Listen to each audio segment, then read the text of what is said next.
Sunday, the 18th May 2025, I received intelligence reports that President William Ruto had ordered that I be dealt with once and for all.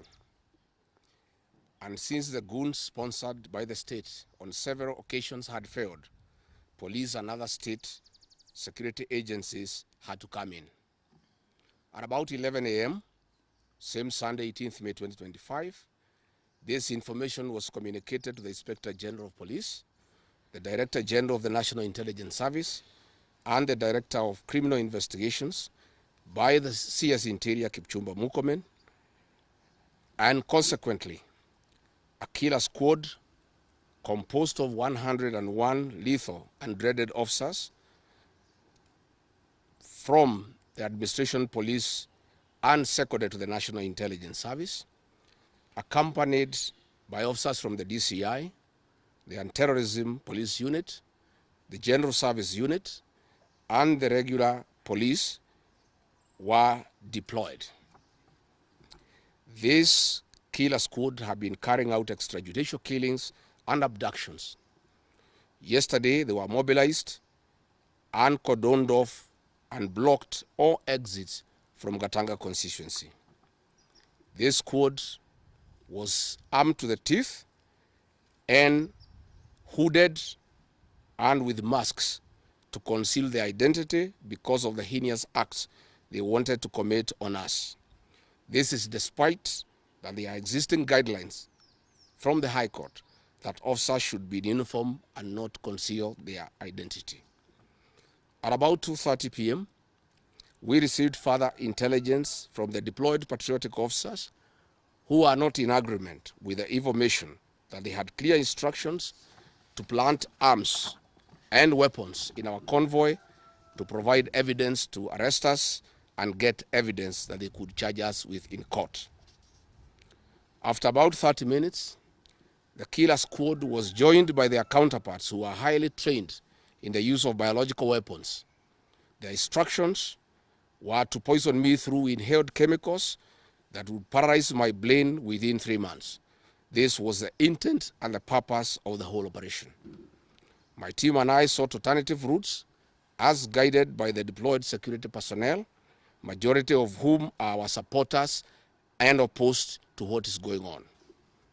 We have credible information that President Ruto has directed that my private security personnel be disarmed and be targeted for withdrawal of their licenses so that they can leave me vulnerable to allow room for goons to attack and possibly eliminate me. President William Ruto has expressed ungovernable anger that the state-sponsored goons are being overpowered by my private security personnel who are licensed gun holders. President Ruto is furious that the people of Kenya have not forgotten about the Kiambaa church massacre, where children and women were tortured in the 2007 and /8 post-election violence, and is unhappy that I keep on reminding the people of Kenya of the heinous act. I want to say that although Kenyans forgive each other, they cannot forget this, and there is nothing the president can do about it. The president was also utterly livid that I exposed his grabbing of 5-acre piece of land inside Gong Forest, where he intends to put a private hotel. About my statement on post-election violence, this was a precautionary statement and not incitement. It is based on historical facts and past electoral experiences of 1992, 1997, and 2007 controversial elections, that we must have a free and fair election in 2027. It is my civic duty as a leader to remind IEBC, all agencies and institutions charged with election management, that they must deliver free, fair, verifiable, and credible election. I have heard the CS Interior and other pretenders to the throne claim that they will not allow political violence. I urge them to walk the talk. Since November 2024, political violence of great magnitude has been meted on me, my family, and my supporters. Not a single case has been prosecuted. For instance, on 28th November 2024, at a solemn funeral service in Limuru, Kiambu County, I was attacked by organized criminal gangs and a police escort.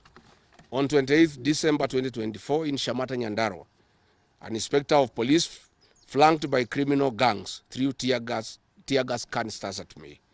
On 23rd March 2025 at ACK St. Peter's Cathedral in Nyeri, my convoy was attacked at a church compound by a known criminal gang under police escort. On 29th March 2025 in Naivasha town, we were attacked by the police. On 6th April 2025 at a church service in Mwiki, PCA, hooded goons attacked us inside the church. We dismiss with contempt the loose talk by CS Interior that during the DCP party unveiling, where goons dared to cause chaos were fighting for handouts from us. These were state-sponsored, but fortunately, they were overpowered by security personnel and supporters. The CS has given instructions that instead of arresting the said goons, they disarm my security personnel to give goons free access to me and my supporters in future occasions. Let it be known that our party, DCP, has organic support, and we do not pay supporters to attend our meetings the way the government is doing to people to attend their meetings. Finally, let me assure the planners of this violence that you will not stop the cause of the people of Kenya. The one-term movement and the DCP party popularity will not be stopped and will not be slowed down. The cause to liberate Kenya is not about Rigathi Gachagua. All the leaders with me. Wasting time and resources to stop me is a zero-sum game. The people of the Republic of Kenya have said that lies must stop, roads must be built, corruption must stop, abductions and extrajudicial killings must stop, education and health systems must work. They are some of the things that are making the people of Kenya restless. We are putting our supporters on high alert that they have the right to express their frustrations if injustice is meted on us. My supporters and I will not be cowed or intimidated by the use of the criminal justice system to manage politics. The drama of waylaying us on roads should be stopped. If the government knows that I have committed a crime known under the laws of Kenya and identified in the penal code, they know all my homes. And I'm here. They know my Wamanyoro home. They don't need to waylay me on the road. Let them just come here, and if we have committed a crime, they can come and arrest me and take whatever action that they want to take. That is the end of the statement. Iko swali? Yes. Yes.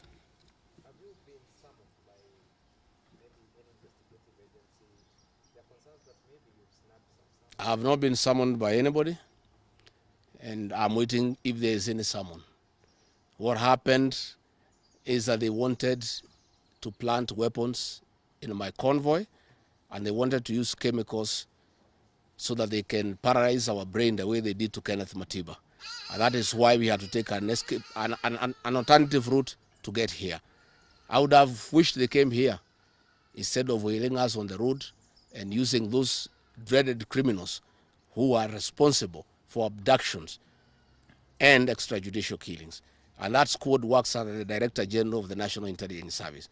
It's 101 officers who are recruited from the administration police, and they have been given special training by the National Intelligence Service, and they are responsible for the abductions and extrajudicial killings.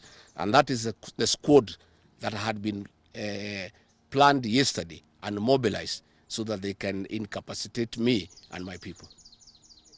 Yes.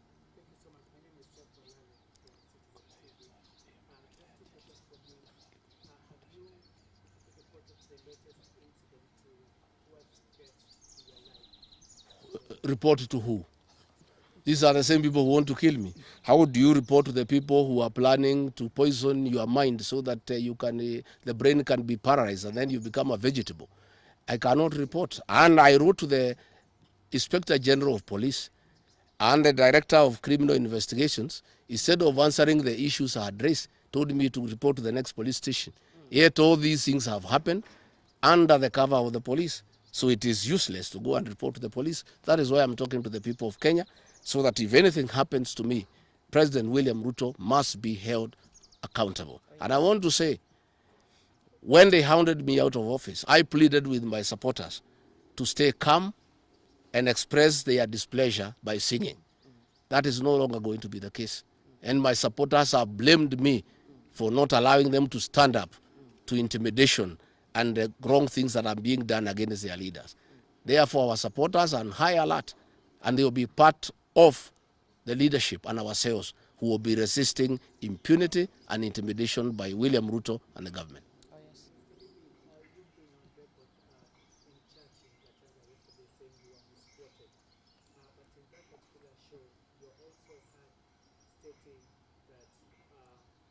Should the elections be rigged in 2027, then it's going to be worse than how it was. I didn't say I was misquoted. I said the interpretation is wrong. People are not interpreting what I said correctly. Mine is a cautionary statement. And history is very important. During the finance bill of 2024, I did caution President William Ruto and the cabinet that it will bring problems because I listened to the people of Kenya. When a member of parliament from Rift Valley says that even if the votes are not enough, they will know how to manufacture them. When another leader from Rift Valley says they can rule for 24 years. These are the things that have put the people of Kenya on notice, and people are speaking. And as a responsible leader, I must caution IBC that the people of Kenya are saying, please don't try. And we are saying we must draw parallels from history. And all I was saying is that that has happened before in 2007, and it is possible it can happen now. And I was asking IBC to be patriotic enough to make sure they don't put the country into a crisis. That is all I did. I did not ask anybody to cause violence. I did not say people will fight each other. I just said, let's be careful. This has happened before, and it was bad. And from the way people are speaking, it could be worse. That is all I said. Yes, Waweru.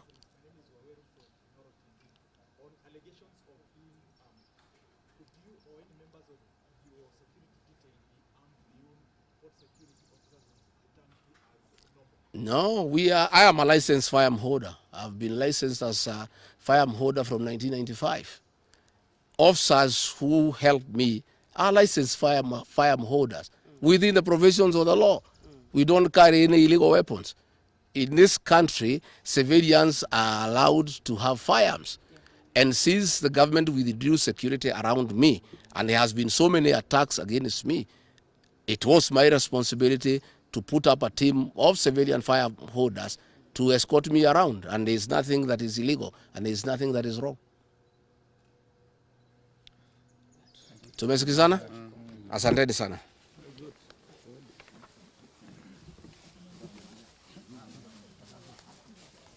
Karungo.